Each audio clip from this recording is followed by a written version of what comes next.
Hey babes, welcome back to the channel, or welcome if you are new. My name is Brandy. I am the host of the Be Real Babe Show, a spinoff of the Be Real Babe podcast. And today, you guys, I have some articles that are classified as internet insanity. If you're watching this live, it is Wednesday. Happy hump day. We made it halfway through the week. And I have three really crazy stories, and they're kind of going in a different direction than I normally talk in. Some things that I stumbled across the internet this week, one being one of the biggest museums in the world got broken into this week. I also want to talk about a 10-year anniversary of something that happened in Florida called ZombieCon that just kind of blew my mind, and I have a similar story that I'm going to relate to personally. And then the third story I got today is about a YouTuber and his ex-wife coming out, kind of quote unquote exposing him. And I don't necessarily want to talk about this story, which I'm going to, but I kind of want to talk about how things are never private anymore, and everything has to be live stream. Everything has to be for content and the plot. And I just kind of want to get into that a little bit. So if you're interested in listening to those stories, stick around and we'll jump right in.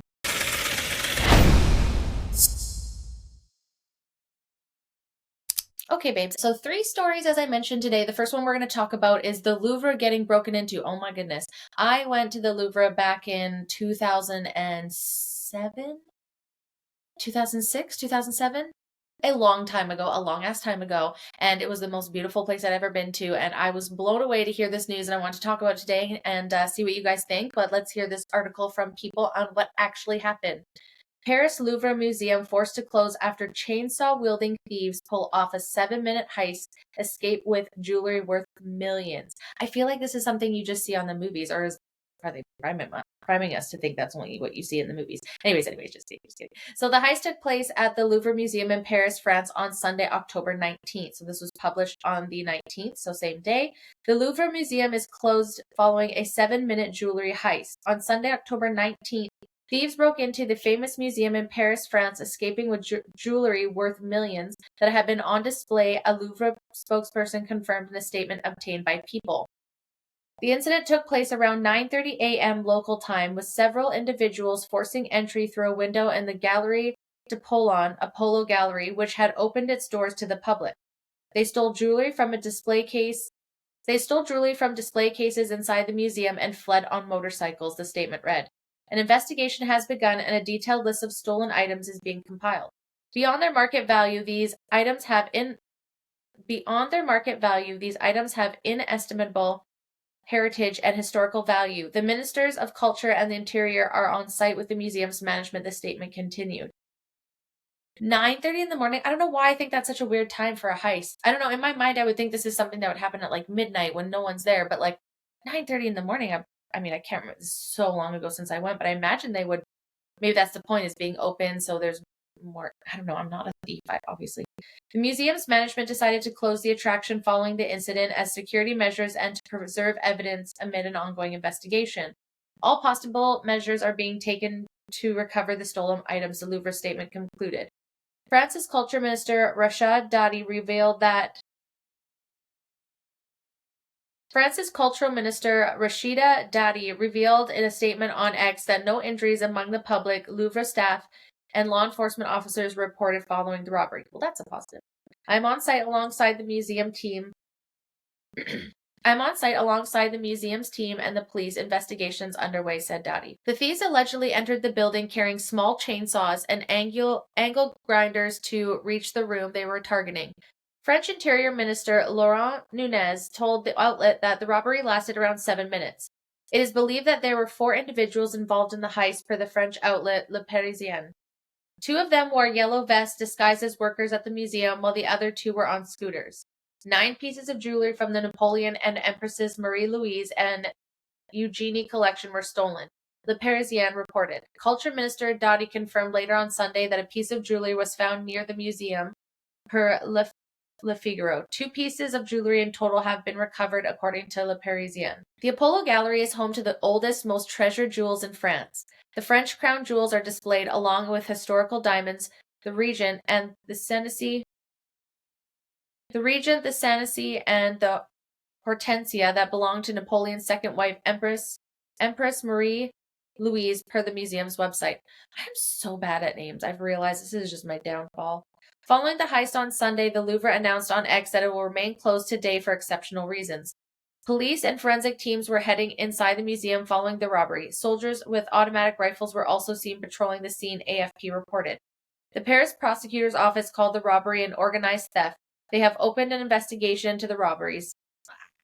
So crazy. When I went there, like it's so huge, and there's only, and well, when I was there, that's just my experience from 2007. It was so huge, and we only had a certain amount of time, so we were only able to do a certain part of the Louvre, and we picked more the like Egyptian side to go see like the pharaohs and all those kind of things.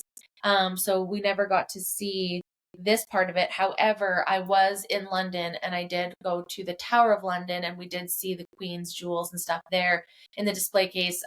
Again, this was millions of years ago, but in there you couldn't even stop and look at it. You were kind of like on a, whatever those things are called that take you around, kind of like a flat escalator, you know, that's kind of flat and it takes you around. You couldn't even stop. So I can imagine all these jewels obviously cost millions and millions of dollars. So it'll be super interesting to see what comes of this. I think we've seen many movies that have alluded to big thefts in the Louvre and stuff like that. It's interesting to see what they, you know, and you think of the Louvre, if you think of things that are there, you know, immediately you're thinking like, oh, they want to steal the Mona Lisa. And then, but then when you've been there, and I'm not saying it's not a beautiful piece of art, not downplaying the Mona Lisa, but I think just as a kid, I just pictured it being like this giant picture. And when we got there, especially because at the time, especially you had to stay really far away. I don't know if you still do, but it was beautiful, but it was just like underwhelming. I think in my mind, like I said, I thought this was like a 20-foot photo and it wasn't, which is totally my bad things as a kid. But anyways, it was beautiful, but just absolutely crazy that they pulled it off again during the daytime.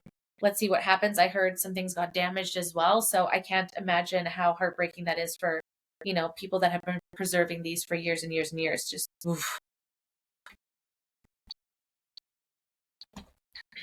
But I will keep you posted on that. So this next story, this has nothing really to do with the people themselves in the story. It's more about kind of like online behavior lately and just where we're going as a society, that everything it feels like is for content, and like what's private anymore and what's sacred. But let's go through the story and then you'll see why. And again, this is not really about the individuals in the story, just about the story itself. So this was published again on the 19th. OnlyFans star goes scorched earth on YouTuber husband after humiliating wedding prank. She did not hold back. OnlyFans model McKinley Richardson is trying to move on with her life by telling her side of the story after recently splitting up from her demanding YouTube prankster husband, Jack Doherty. In a two-part podcast hosted by Richardson's close friend Camila Araujo, sorry if I mispronounced that, the model opened up about what she's endured during the couple's whirlwind romance, which began early 2023 and ended this May. The 22-year-old married Doherty in an impulsive Las Vegas wedding almost a year ago. Doherty, who is also a Kick streamer, is known to live stream just about everything he does, including accidentally totaling his $200,000 McLaren supercar. So the wedding day was no different. And that's all I really know of Jack. I mean, I've heard people on YouTube talk about him. I've not personally heard many positive things. And then this thing happened where he was, if you don't know, from my understanding of it, he was live streaming in his McLaren and it looked like it was raining. And I think he must have hydroplaned or something, but he crashed the $200,000 car. And the whole time he's live streaming, and what it looked like was that he cared more about live streaming in his car than the person that was in the car with him. That was kind of bleeding and hurt. I mean, no one got like extremely hurt, thank goodness. But yeah, there's a lot of heat on that at the time, for sure at the time. So that's where I kind of have an idea of who he was. But again, haven't really heard much and not positive. But anyways, let's continue. What started as an amazing relationship in the beginning, where the content creator was respectful and protective of Richardson, quickly went south especially after Doherty put insane demands on his new wife on the day of their wedding, which supposedly wasn't legally binding. Yeah, because I don't know, are Vegas weddings not legally binding, or just the one that they did? Please let me know in the comments, because we're going to get married outside of Canada, so let me know. In front of his 15.3 million followers that he was live streaming the wedding to, Doherty said things like, I can't even say this, shoddy. It gets absolutely nothing. Just punched me in the face. That was so bad. Gets absolutely nothing when I divorce her, even if I cheat, he said. If she cheats, she automatically owes me $10 million. I'll also receive 100% of her OF revenue moving forward, even if we divorce. It's unclear if Richardson is still on OnlyFans, which Doherty allegedly pressured and manipulated her into joining. Considering Doherty's claim to fame is being a prankster, people couldn't tell if this was humiliating vows were real or not, but supposedly they were. And these vows were just the terrible icing on top of a bad cake after hearing some of the tragic things Richardson allegedly endured during their couple's toxic relationship. That's so sad, a day that you're, like, why is everything, that's what I mean, like, why does everything have to be a joke? Why does this have to turn into, like, content or a prank? Like, why can't the one day be for real? And then, like, was it real for her and not for him? I'm so confused. Like, why couldn't you just, like, let it go for that day? Even if you want to do something that was a prank like that, like, why couldn't you do that after? Get married, have the beautiful ceremony, and then do that after, maybe as a joke with her consent. I don't understand this need for the content and the need to do that. Like, that's what I mean. Like, it's the behavior I'm just not quite understanding. And it's just like, are we now just always for the content and we don't have real life stuff? You know what I mean? Like, I'm just confused. Oh, now we have a friend. Are you coming up here? Okay, we're gonna spill some tea with Benjamin. So carrying on, in the podcast episode, she also opened up about the time that Doherty got her pregnant, a moment that apparently he wanted to capitalize on. He wasn't going to be thrilled to be a dad. He couldn't wait for the money. He said the whole family YouTube channel would go wild. It had nothing to do with the family and had to do with control, the Gen Zer emotionally recalled her friend. It was this realization that led Richardson to make the difficult decision to have an abortion and not to bring an innocent baby into the toxic environment of the relationship. He said I was trapped. He mentioned no one would be with me if I were pregnant with his child, she added. And again, like, another super sad thing here to immediately again thinking content, you know what I mean? And that's what it just makes me so sad that nothing is precious anymore to some people. It's just content farming. Oh, I can't wait to make money. It's like you're already capitalizing on a baby or thinking about doing that. Like, that's just, it's so sad. And it makes me so sad for her. Again, another moment that could have been a beautiful moment. Things turn around for the relationship is just an automatic capitalization. Allegedly, I wasn't there. This is just what I'm reading. But if that is the case, and that just makes me really sad for, I'm sure there's not lots, but I'm sure there's a decent amount of women or men in relationships like that. And very excited for the pregnancy and the other person's not. At another point during their romance, Doherty's close friend allegedly attacked Richardson while she was asleep after a night of drinking. After telling Doherty what happened, he supposedly made his friend apologize and then cut off ties with him. But to Richardson, the damage was done. I couldn't believe that he did that to me, and I couldn't believe he did that to Jack knowing we were together in bed, she said in the episode. But May 2025, the couple had separated, and Richardson reportedly moved out of the $3.5 million waterfront mansion the duo purchased in Fort Lauderdale, Florida. Despite freeing herself from the relationship, Camila couldn't believe what her friend was going through behind closed doors. When she started describing what she went through, I felt sick. She didn't just go through a bad breakup. She went through emotional abuse, she told Where's the Buzz. Hearing her recount it in real time brought a new level of urgency to what had once been a private conversations. It's just so sad to me that everything has to be about content, right? Again, it's just, I'm not saying you shouldn't. Like, I think there was a woman that was, like, live streaming her birth, and I'm not saying, like, your business. I'm not telling people what to do, and I just wonder, and I urge people to find the beauty in keeping some things to yourself. And I'm not saying after the fact you can't share stuff, but live streaming, I just think that with certain things you could be, like, live streaming your wedding and just wanting to be a part of that, that's one thing. But knowingly putting a prank and saying that you were having a prenup and all these things needed to be met, and even though it's not a real wedding, I think it's just sad. It just makes me sad. It's like, where's the world going? And I hope we're going to start the pendulum's going to swing on the other side here, and we start kind of respecting privacy and respecting your spouse and not using them as props or content or for a prank, like, without having their consent. I hate pranks without other people's consent. I know sometimes it's funny and like little ones, haha, but some of them, like, this is just gross. Like, what is the fucking point of that? I don't get it. Anyways, maybe I'm a boomer in that sense. Okay, so the final article that I want to talk, and situation I want to talk about, it actually is coming up the 10 years, and considering that we're getting close to Halloween, I didn't know this happened, and I had a similar situation happen to me, and I'll explain after, but I kind of have the original story and then a follow-up story, because then I was like, oh my gosh, did this person get caught? And then also I'll tell you guys this and then my personal story, and you'll see why it caught my eye. So this happened in Florida. Shooting at ZombieCon in Florida kills 1 and injures 4. So this was from October 18th, 2015. So this is coming up. It's just past the 10-year anniversary of this. And again, didn't know because I was obviously much younger and wasn't paying attention to world stuff. But attack occurred at convention expected to draw more than 20,000 people in zombie costumes, where police say were shoulder to shoulder. Police said a shooting in the annual ZombieCon gathering in Florida left 1 person dead and 5 more injured, causing a chaotic scene that sent throngs of revelers dressed as zombies running through the streets. The shooting happened around 11:45 p.m. on Saturday, just 15 minutes before the event officially ended. However, large crowds were still in the street, and authorities quickly cleared out nearby bars and set up crime scene tape, while others patrolled the area and the rifles searching for a suspect. Lieutenant Victor Medico of Fort Myers Police said Xavius Tyrell Taylor, a 20-year-old who played football at a local junior college, died at the scene. No other details about his death were released. 4 others were taken to the hospital with non-life-threatening injuries, and 1 additional victim refused medical attention, authorities said. Authorities said the suspect was still at large and did not release any information about a possible motive. There were a lot of witnesses down here. There were a lot of people taking pictures, videos with their cell phones, Medico told the news press.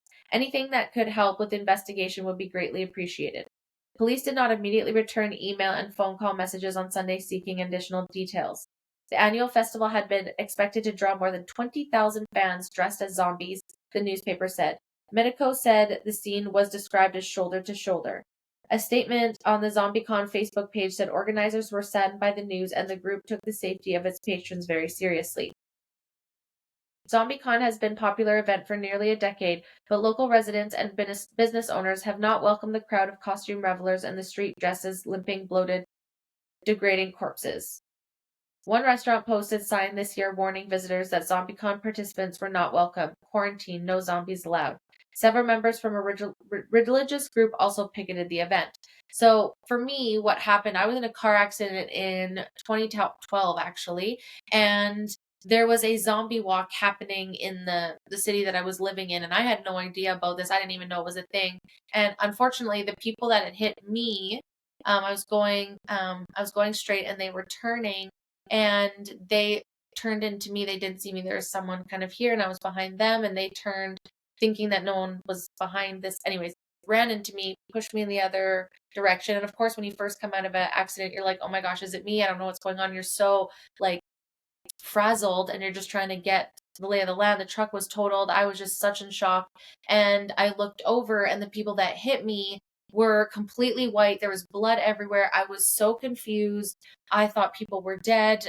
Luckily, like, this is once I got out a few minutes, the ambulance had been called, the cops came, and as I was kind of like trying to get my senses about, there was a cop that was coming over to me, and he could see the like panic on my eyes, and he's just like, they're dressed as zombies. They're dressed as zombies. It's okay. Everyone's okay. And I was just like, what do you mean they're dressed as zombies? Like, what are you saying to me? And he's like, there's a hospital fundraiser, just trying to explain to me what was coming from. Like, everyone's okay. And it was just the most fucked up situation of my life. I thought for sure I was in an accident. All these people died. It was not my fault, but at that moment, you're not thinking clearly. And I was just beside myself. Anyways, they were 100% at fault. I was going through a green light. They turned, they hit me. It was just, anyway, so this story kind of, when I was listening to it on Long Crime the other day, because they were talking about this, and that's where I got the idea to talk about it. I was like, they were just saying how difficult it was to clear everything because they're looking to see who's injured and all that. Everyone, was looking like they were injured because they had blood everywhere. And, it was just really hard to get the lay of the land. And I was like, I relate to this story so much, but just kind of in my own way. So then obviously I wanted to follow up to see, like, did they catch him? What happened with that? So this was printed January 13th, 2020. So this is a while ago, but you see why. You see why I want to talk about it now. ZombieCon shooter sentenced to 30 years in prison. Today, Jose Raul Bonilla was adjudicated guilty and sentenced to 30 years in prison for the murder of 20-year-old Expavius Tyrell Taylor and the shooting of 5 other people at the ZombieCon event in downtown Fort Myers in October 2015. The sentence has a 25 minimum mandatory, meaning the defendant will serve that time day by day. Bonilla opened fire at the street festival with thousands of citizens in attendance. In just seconds, the lives of so many people were changed, and a young man on a break from college he was attending a football scholarship from lost his life. This has been a case unlike any other. Due to many people who are attending the large outdoor ZombieCon festival, estimated at 20,000 people, as well as with so many attending wearing zombie costumes, many were wearing fake blood and carrying fake firearms as a part of their costumes. When the shooting started, people ran to cover, causing even more chaos at the scene. The FBI and Fort Myers Police Department were the collaborative lead agencies in investigating this crime. Members of the state attorney's office worked with our law enforcement partners to put together this case. They looked at surveillance videos from cameras and spoke to many potential witnesses. The dedication to this case and review of the evidence led to the defendant early on as a suspect. More work on the FBI and Fort Myers Police Department led to Bonilla's arrest after Bonilla spoke to multiple people about what he had done. I want to thank each of the agencies for the focus they had given and patience in putting this case together so that he could be prosecuted. Today's plea agreement alleviates the victims and their families from having to live through the details of that crime again. Whoo, that's crazy. I'm so sorry for for the family's loss and everyone that did that. I don't really think there's a ZombieCon anymore from what I can see. It's so interesting how here in Canada, they're just people that are committing crimes and just out on bail. And here, rightfully so, he's getting 30 years. But it's just like, I'm not gonna lie, I'm a little bit jealous about your guys' policies and holding criminals accountable, because I think we definitely could use that more here in Canada. But that was just a story that related. It was 10 years ago. I imagine most people that have, not the individuals that have lost someone, I'm sure they haven't, but I'm sure everyone else has probably made peace with this event. But it's still a little bit jarring every time at this time of year comes around, and I'm pretty sure it's probably jarring when they see zombies, just like myself, which I never watch any sort of zombie movies because I'm haunted by that day in 2012 when I got hit by a bunch of zombies in a car in an accident, and took me years to get my physical strength back and all of that. So I relate to having some PTSD here from those in zombie costumes, especially at Halloween. But anyways, guys, thank you so much for sticking around if you have until now. I hope you enjoyed this episode. Don't forget, on Mondays it's Keeping Up with Canada if you're curious about some things that are happening in Canada. Wednesdays it's Internet Insanity, where I bring you some interesting stories that I have found on the internet. And then the podcast is on Fridays on Rumble, Apple, and Spotify if you want to listen to some amazing episodes and interviews. We have some Halloween episodes coming up. We have so many good things coming up. I appreciate you guys for listening. Thank you for being here, and I'll see you in the next episode. Bye. Say bye.